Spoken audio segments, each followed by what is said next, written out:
मुनाफिक और मोमिन में अगर पहचान करनी हो, मुनाफिक और मोमिन में अगर पहचान करनी हो, लगाओ मिलके सब नारा, लगाओ मिलके सब नारा, अली मौला अली मौला।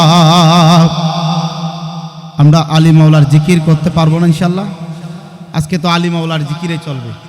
মাওলা আলীর জিকির ইবাদত, মাওলা আলীকে দেখা ইবাদত, মাওলা আলীর শান মান বর্ণনা করা ইবাদত। কথা বলেন ঠিক কিনা? একটু মোহাব্বতের আমরা সেই মাওলা আলী জিকির করব, কারণ আমরা আমার নবী বলেছেন আমি যার মাওলা আমার আলী তার মাওলা। সুবহানাল্লাহ পড়েন না? যার কারণে গিয়ে আমরা মাওলা আলী জিকির করব, কারণ আমরা বেলায়েতের এই কদমের মধ্যে বসে আমরা হাদিয়া পাঠাবো মাওলা আলীর দরবারে। একটু সবাই মোহাব্বতের আওয়াজে পড়বেন, আলী মৌলা আলী जमाने का सहारा है, अली मौला अली मौला जमाने का सहारा है, अली मौला अली मौला नबी को सब से प्यारा है, अली मौला अली मौला अली मौला अली मौला अली मौला अली मौला अली मौला अली मौला अली मौला अली मौला अली मौला अली मौला अली मौला। पुकारों में अली मौला तुझे क्यों दर्द उठती है, पुकारों में अली मौला तुझे क्यों दर्द उठती है, नबी ने खुद पुकारा है, नबी ने खुद पुकारा है, अली मौला अली मौला अली मौला अली मौला अली मौला। अल्हम्दुलिल्लाह व शुक्रानिल्लाह। अंजुमान आशिकाने গাউসুল আজম সুলতানপুরে কেন্দ্রীয় কমিটির আয়োজন ও ব্যবস্থাপনায় সাতগাছিয়া দরবার শরীফ বাইতুল জাকিরিন বড় মিয়া মঞ্জিল आज फातिहा खैबर बाबुल इल्म वल बलायत खैदार कर्रार मालिक जुल्फ़िकर मौलाए कायनात मौलाए मुश्किल कुशा मौला अली मुर्तज़ा रदियल्लाहु ताआला एर शहादत बार्षिक उपलक्षे আজিমুশান কেন্দ্রীয় ইফতার মাহফিল। আজ এই আজিমুশান কেন্দ্রীয় ইফতার মাহফিলের সম্মানিত মেহমান আলা হিসেবে অল্প কিছুক্ষণের মধ্যে আমাদের মাহফিলে তশরিফ আনিবেন ঐতিহ্যবাহী দরবার, প্রাচীনতম দরবার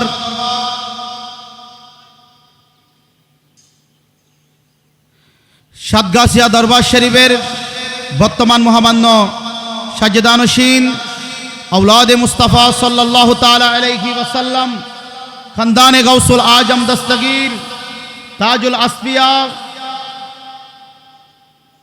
मुर्शिद बरहक सुल्तानात सुल्तानपुरी हजरत अलहास मौलाना शाह सूफी शेख सैयद আবুল মাকসুম বাবাজান ফরমানুল্লাহ সুলতানপুরি প্রকাশ বড় মিয়া বাবাজান কেবলা। আজকের এই মাহফিলে যিনি সভাপতিত্ব করতেছেন অত্র দরবারের মহামান্য নাইবে সাজেদানশীন আওলাদে মুস্তাফা সাল্লাল্লাহু তাআলা আলাইহি ওয়াসাল্লাম খানদানে গাউসুল আজম দস্তগীর লেখক ও গবেষক रहनुमाए शरीयत व तरीक़त ताजुल मुहिब्बीन इमामुल आशिकीन हुज्जतुल आरिफ हजरत अलहास मुफ्ती शेख शाफी शेख सैयद अबुल मुजतबा हुज्जतुल मुबल्लिग प्रकाश शाहजादा बाबाजान सुल्तानपुरी मद्दाजुल आली। আপনারা যারা দরবারে আগত ভক্তবৃন্দ আশিকান গোলামান আমরা যারা এসেছি বসেছি আর যারা এদিকে এদিক ছুটাছুটি করতেছেন যতটুকু মাইকের আওয়াজ যায় আসসালামু আলাইকুম ওয়া রাহমাতুল্লাহি ওয়া বারাকাতুহু। আমরা মালিকের দরবারে একটু জবানটা খুলে শুকরিয়া আদায় করি পড়ি আলহামদুলিল্লাহ। লক্ষ কোটি দরুদ ও সালামের হাদিয়া পেশ করে আকাই নামদার তাজদারে মদিনা নূর নবী কামলিওয়ালা নবী উম্মতের দরদি নবী আল্লাহর হাবিবুল্লাহ মুহাম্মদুর রাসূলুল্লাহ সাল্লাল্লাহু তাআলা আলাইহি ওয়াসাল্লামের নূরানি কদম মুবারকে অসংখ্য গণিত দরুদ ও সালামের হাদিয়া পেশ করে আল্লাহ আমাদের আশা বসাকে কবুল করুক। আমরা যারা এসেছি বসেছি আমাদের জীবনের গুনাহ আল্লাহ মাফ করুক। একবার জবান খুলে পড়ি আমিন। গৌসে সুলতানপুরের উসিলাই হুজুর গৌসে পাকের উসিলাই আমার সুলতানপুরের উসিলাই আমাদের মুর্শিদ কেবলার উসিলাই আমাদের এই বসাকে কিয়ামতের ময়দানে আল্লাহ নাজাতের উসিলা করুক পড়েন আমিন। এই জন্য আমাদের মুর্শিদ কেবলা আমাদেরকে বারবার ডাক দেন কেন জানেন? বলে সময় থাকতে নিজেকে পরিশুদ্ধ করে নাও, কারণ আমরা যদি পরিশুদ্ধ হয়ে যাই মুর্শিদের কদমে এসে আমরা যখন নিজেকে বিলীন করে দেব, একটা কথা মনে রাখবেন, যারা মুরিদ হয়েছে তাদের নিজের বলতে কিছু থাকে না। কথা বলেন ঠিক কিনা? যারা মুরিদ হয়েছে, যারা মুর্শিদের কদমে, যারা ফরমান বাবাজানের কদমে হাত রেখেছেন, যারা শাহজাদা বাবাজানের হাতে হাত রেখেছেন, যারা আরব বাবাজানের সাথে হাত রেখেছিলেন, তাদের যারা মুরিদ হয় তাদের নিজের বলতে কিছু থাকে না। কারণ মুরিদ নিজের সবগুলা দিয়ে একজনকে রাজি করেন, তিনি হলো মুর্শিদ কেবলা। কথা বলেন ঠিক কিনা? কেন মুর্শিদ কেবলাকে রাজি করেন? কারণ আমরা আল্লাহ পাই নাই, রাসূল পাই নাই, আমরা সাহাবী পাই নাই, তাবিন পাই নাই, আমরা পাকে পাঞ্জাতান আহলে বাইতে রাসূল পাই নাই, তো আমরা আওলাদ রাসূলদেরকে পেয়েছি। আওলাদ রাসূলদেরকে যখন পাবেন, আওলাদ রাসূলদের কদমে যখন আসবেন, আমার আওলাদ রাসূলদের মধ্যে 40তম 39তম আওলাদ হলো আওলাদ রাসূলদের আমার ফরমান বাবাজান, আর 40তম আওলাদ হলো আওলাদ রাসূল হলো আমার শাহজাদা বাবাজান, আর 41তম আওলাদ আবু মুতাইম আতিফ বিল্লাহ সুলতানপুরে 41তম আওলাদ। তাহলে এই আওলাদ রাসূলদের দ্বারা যখন ঠিক থাকবে, কারণ আমাদের একটা কথা আছে, আপনার ওই ফুলার হাতে কলা দিলে বুড়ার মন পাওয়া যায়। আপনার ছেলেকে কেউ মহব্বত করলে আপনি খুশি হয়ে যান। কেন জানেন? আমার নবীকে খুশি করতে চাইলে আওলাদ রাসূলদের কদমে আসতে হবে। কথা বলেন ঠিক কিনা? তো আমরা তো রাসূল পাই নাই, আমরা কার কাছে যাব? গুনাহ করেছি, এত গুনাহ করেছি যে গুনার কোনো সীমা নাই। কার কাছে যাব?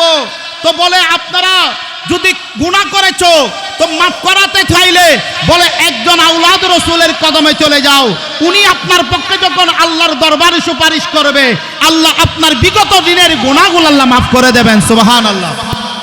মনে রাখবেন, এই জন্য সাতগাছিয়া দরবারের বড় মিয়া মঞ্জিলের আজকে বাইতুল জাকিরিন এই জায়গার মধ্যে এসেছি। শুধু তাই না, যারা আমরা মুরিদ হয়েছি, মুরিদের নিজের বলতে কিছু থাকে না। মুরিদের একটাই কাজ, মুর্শিদ যেভাবে চলায় ওইভাবে ওই পথে ওই দিকে চলা, এটা হলো মুরিদের কাজ। আর মুনিবের কাজ হলো আপনাকে কিভাবে আল্লাহ ও রাসূল পর্যন্ত পৌঁছে দেবে। তো পৌঁছে দেওয়ার জন্য বারবার আপনাদেরকে ডাক দেন, বলে আমার ভক্ত আমার মুরিদদেরকে নিয়ে আমি সেই মওলার জিকিরের মধ্যে থাকবো। কথা বলেন ঠিক কিনা?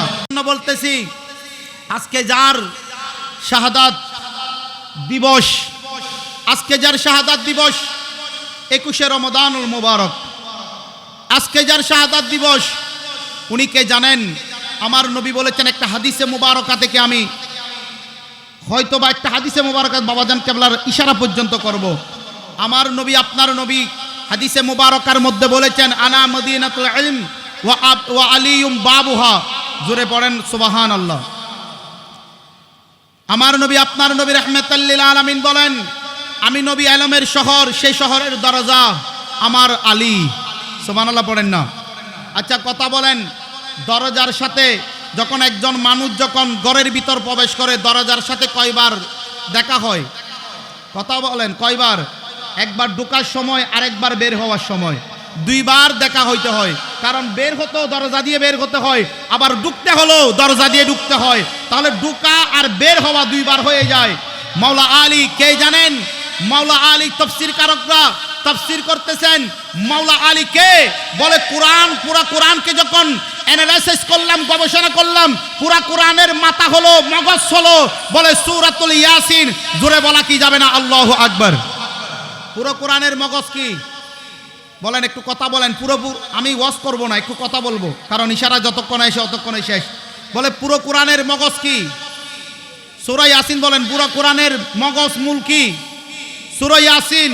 আর সূরা ইয়াসিনকে যখন মগজ হিসেবে নিয়েছেন, সূরা ইয়াসিন তো বড়, সূরা ইয়াসিনের মগজ কি? বলে সূরা ইয়াসিনের মগজ হলো সূরা ফাতিহা, যেটা আমরা শুরুতে প্রতি নামাজের মধ্যে পড়তে হয়। আলহামদুলিল্লাহি রাব্বিল আলামিন আর রহমানির রহিম মালিকি ইয়াউমিদ্দিন ইয়্যাকা না'বুদু ওয়া ইয়্যাকা নাস্তাঈন ইহদিনাস সিরাতাল মুস্তাকিম সিরাতাল লাযিনা আন'আমতা আলাইহিম গায়রিল মাগদুবি আলাইহিম ওয়ালাদ-দাল্লিন। আমিন পড়েন। পুরো কোরআন, পুরো সূরা ইয়াসিনের মগজ হলো সূরা ফাতিহা। তাফসীর কারকরা বলেন সূরা ইয়াসিনের মগজ হলো সূরাতুল ফাতিহা। সূরাতুল ফাতিহাকে যখন ডাক দিয়েছেন, সূরাতুল ফাতিহার মগজ কি? সূরাতুল ফাতিহার মগজ হলো সূরা ফাতিহার মগজ হলো পুরা সূরাতুল ফাতিহার মগজ মূল হলো আলহামদুলিল্লাহি রাব্বিল আলামিন। জোরে বলা কি যাবে না? আল্লাহু আকবার। সূরাতুল ফাতিহার মগজ হলো মূল হলো আলহামদুলিল্লাহি রাব্বিল আলামিন। আলহামদুলিল্লাহি রাব্বিল আলামিন সূরাতুল ফাতিহার মগজ। সূরাত আলহামদুলিল্লাহ কি রাব্বিল আলামিনের মগজ কি, মূল কি? বলেন বিসমিল্লাহির রহমানির রহিম। যখন বিসমিল্লাহির রহমানির রহিম সূরাতুল ফাতিহার মগজ, আলহামদুলিল্লাহর মগজ বিসমিল্লাহির রহমানির রহিম। বিসমিল্লাহির রহমানির রহিমের যখন মগজ যখন হিসাব করলেন, তাফসীর কারকরা বলেন বিসমিল্লাহর শুরুতে বা আছে, বা হলো বিসমিল্লাহর মগজ। জোরে পড়েন আল্লাহু আকবার। আর বিসমিল্লাহর মগজ হলো বা, আর ওই বা হলো বাবুল বেলায়েত মাওলা আলী শেরে হুদা। জোরে পড়েন আল্লাহু আকবার। মুনাফিক और मोमिन में अगर पहचान करनी हो, मुनाफिक और मोमिन में अगर पहचान करनी हो, लगाओ मिलके सब नारा, सब मिलकर पढ़िए, लगाओ मिलके सब नारा, हाथ तुले अली मौला अली मौला अली मौला। এশকের আওয়াজ এত ছোট হওয়া যায় না, আরো জোরে পড়েন আলী মৌলা আলী আলী মৌলা আলী মৌলা আলী मौला अली मौला गाओ मिलके सब नारा अली मौला अली मौला अली मौला अली। জোরে পড়েন আল্লাহু আকবার। এই জন্য পুরো কোরআনের মগজ হলো বা, আর বা মানে বাবুল বেলায়েত মাওলা আলী মুশকিল কুশা। এই জন্য আলীকে, আলীর জিকির ইবাদত মাওলা আলী শেরে হুদা যার হয়ে যায়, আমার নবী তার হয়ে যায়। কথা বলেন ঠিক কিনা? এই জন্য মনে রাখবেন বাবার আমার, ঘরের মধ্যে প্রবেশ করার সময় দুইবার ঘরের দরজার সাথে আপনার সাথে দেখা হয়ে যায়। একদিন আমার নবীর দরবারে একজন সাহাবী নবীর দরবারে প্রবেশ করলেন, দরবারে রাসূলতে গেলেন। ইয়া রাসূলুল্লাহ, মায়ার নবী গো, রাব্বাইকা ইয়া রাসূলুল্লাহ। আমার নবীর সাথে সাক্ষাৎ করলেন, দিদার করলেন। এমন সময় আসার সময় মাওলা আলীর সাথে সাক্ষাৎ হয়ে গেল, দিদার হয়ে গেল। মাওলা আলী ডাক দিয়া কয়, ও নবীর সাহাবী কই গেছো? সাহাবীটা বলেন, আমি নবীর দরবারে গেছি। হযরতে আলী ডাক দিয়া কয়, তুমি নবীর দরবারে গেছো, আমি আলীর সাথে কেন দেখা করো নাই? আমি আলীর সাথে কেন সাক্ষাৎ না করে তুমি নবীর দরবারে গেছো? বলে, আলী আমি নবীর দরবারে যাইব, তুমি আলীর সাথে দেখা করার কোনো দরকার নাই। হযরতে আলী মুশকিল কুশা মাওলা আলী শেরে খুদা বলেন, তুমি কেন দেখা করো নাই? একটু ফাসাদ, একটু তার সাথে একটু তাকরার হলো। আমার মাওলা আলীর আবায়াতের মধ্যে আছে, তার মধ্যে তার গালের মধ্যে একটা তো থাপ্পড় লাগায়া দিছে। সাহাবীটা দৌড়ে দুই চোখের পানি পেলে আমার নবী, আপনার নবী রাহমাতাল লিল আলামিনের দরবারে রিসালাতের মধ্যে আবার গেলেন। দুই চোখের পানি পেলে আমার নবীর কাছে আরজ করলেন, ইয়া রাসূলুল্লাহ, ইয়া হাবিবাল্লাহ, আমি আপনার কদমের মধ্যে আইসা গেছি রে ইয়া রাসূলুল্লাহ। আপনার আলী আমাকে মুখের মধ্যে একটা থাপ্পড় লাগায়া দিছে। আমার নবী, আপনার নবী ডাক দিয়া কয়, এই সাহাবী, আমার আলীকে ডাকো। আলী আসলেন, নবীর কদমে বলেন, আসসালাতু ওয়াসসালামু আলাইকা সাইয়্যিদি ইয়া রাসূলুল্লাহ, আসসালাতু ওয়াসসালামু আলাইকা সাইয়্যিদি ইয়া হাবিবাল্লাহ, রাব্বাইকা ইয়া রাসূলুল্লাহ, ফিদাকা আবি উম্মি ইয়া রাসূলুল্লাহ। আপনার কদমে আমার মা বাবা কুরবান। এবার আমার নবী রাহমাতাল লিল আলামিন বলে, আলী তুমি নাকি এই মানুষ আমার সাহাবীকে মারছো? এবার বলে আলী বলে, হ্যাঁ ইয়া রাসূলুল্লাহ মারছি। কেন মারছো? হযরতে আলী বলেন, ইয়া রাসূলুল্লাহ, আপনি নবী আপনার দরবারে এসেছেন, কিন্তু সেই আমি আলীর সাথে দেখা করে নাই, এই জন্য ওই মানুষের সাথে আমার সাথে একটু কথোপকথন হয়েছে। কিন্তু আমার নবী বলে, আলী সে আমার কাছে আসলো, তোমার সাথে দেখা করে নাই। আমার মাওলা আলী হাদিসটা মনে করে আমার নবীকে আরজ করলেন, ফিদাকা আবি উম্মি ইয়া রাসূলুল্লাহ, আপনার কদমে আমার মা বাবা কুরবান, আমি ক্ষমা চেয়ে নিচ্ছি। আপনি বলেছেন, আনা মদিনাতুল ইলম ওয়া আলিয়ুম বাবুহা, আপনি নবী হলেন ইলমের শহর, আমি মাওলা আলী সেই শহরের দরজা। দুই হাত তুলে বলেন, ইয়া রাসূলুল্লাহ। আলী বলেন, ইয়া রাসূলুল্লাহ, আপনি বলেছেন তো আমি আলী আপনার সেই ইলমের শহরের দরজা, কিন্তু আপনি রাসূলের কাছে আরজ করতে চায়, একটা মানুষ ঘরের ভিতর ঢুকলে তাহলে কয়বার দর্শন করা লাগে? আমার নবী, আপনার নবী ডাক দিয়া কয়, দুইবার লাগে। আমার নবীকে আলী বলেন, ইয়া রাসূলুল্লাহ, তাহলে ওই সাহাবী আপনার ঘরে আসলো, আমি আলীর সাথে দেখা করে নাই, আপনার সাথে দেখা করছে, এই জন্য আমি আলীর কোনো মতে আমি আলীর সাথে কথা বলে নাই, এই জন্য বলেছি ইয়া রাসূলুল্লাহ, আমি যদি দরজা হই দরজার সাথে দুইবার লাগা লাগবে। ইয়ার আমার নবী মুস্কি হেসি বলে, আমার আলীও হোক, সাহাবী তুমিও হোক, জুড়ে বলা কি যাবে না আল্লাহু আকবার। ইয়া রাসূলুল্লাহ, ইয়া হাবিবাল্লাহ, ইয়া রাসূলুল্লাহ, তুমি জীবন, তুমি মরণ, আঁধার ঘরের তুমি আপন, তুমি মুদের পারের তরি, আরে তুমি নিদানের তরানে বালা। শেষ বেলায় আমার কথা শেষ, একটু সবাই পেড়ে পড়েন, ইয়া রাসূলুল্লাহ, ইয়া রাসূলুল্লাহ, ইয়া হাবিবাল্লাহ, ইয়া রাসূলুল্লাহ, তুমি মুদের আশার আলো, তাই তো তোমায় নবী গো বাসে ভালো। ওরে হৃদয় নামের ফুলদানিতে, হৃদয় নামের ফুলদানিতে গেতে রেখেছি প্রেমেরই মালা। ইয়া রাসূলুল্লাহ, ইয়া হাবিবাল্লাহ, জবান খুলে বলেন ইয়া রাসূলুল্লাহ। আমরা আজকে মাওলা আলীর এই শাহাদাত দিবস ইফতার মাহফিলে বড় মিয়া বাউজানের কদমে এসেছি। আমরা যেন ফরমান বাবার শাহজাদা বাজারের কদম ধরে, ফরমান বাবার কদম ধরে, আমরা আরব বাবার কদম ধরে, আমরা আবু মাওলার কদম ধরে যেন মাওলা আলী বাবুল বেলায়াত পর্যন্ত পৌঁছে যেয়ে যেন মাওলা আলী মুশকিল কুশার কদম ধরে যেন আমরা রসুল পেতে পারি, সেই তৌফিক আল্লাহ দান করুক, পড়ে না আমিন।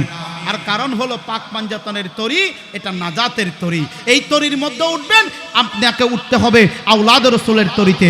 আওলাদ রসুলের তরি পাক পাঞ্জাতনের তরি পর্যন্ত পৌঁছে দেবে, পাক পাঞ্জাতনের তরি আপনার মদিনার তরিতে পৌঁছে দেবেন। এই জন্য শেষ কথাটা হলো আরজি কালাম হলো আমরা সেই তরির মাধ্যমে থাকতে চাই। এই জন্য শেষ একটা ফরিয়তি বাবাজানের কদমে, আমরা মাওলা আলী মুশকিল কুশার কদমে একটা ফরিয়তি হচ্ছে, সেটা হলো ওরে পাকে পাঞ্জাতনের তরি উম্মতের নাজাতের তরি, ওরে পাকে পাঞ্জাতনের তরি রে উম্মতের নাজাতের তরি, ওরে হাদিসেতে আছে তার প্রমাণ, সুন্নি মুসলমান গাইব মোরা পাঞ্জাতনের শান, আরে গাইব মোরা মাওলা